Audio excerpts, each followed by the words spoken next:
Hey everybody, my name is Alejandro Solorio. I'm going to show you how to install your waste bin monitoring solution. So for that, you'll need three things: your waste bin monitoring solution sensor,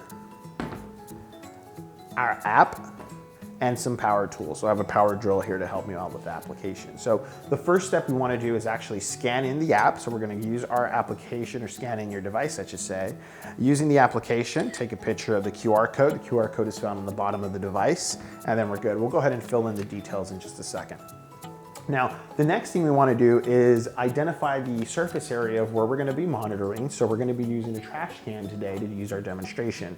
Now, the sensor is designed to go facing downward of the area in which it's going to monitor, and it's best to be in the central location. So for a trash can like this, for a big trash dumpster, big container, again, always going to be in the centralized location of where it's at. So because of that, I've already identified my area here on top of this cover. So we're going to take our tools and go ahead and just install, drill 3 holes in a triangle-like formation.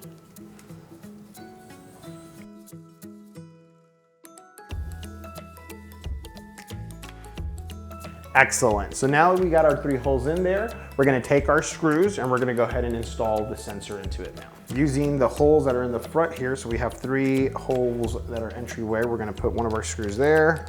We're going to go ahead and line it up to one of our pre-drilled holes here. Make sure we have the sensor there, ready to go.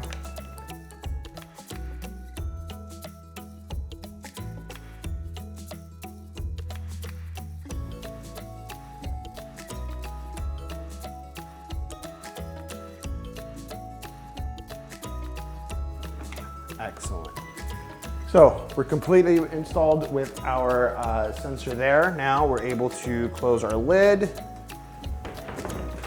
and begin monitoring. Thank you. Have a great day.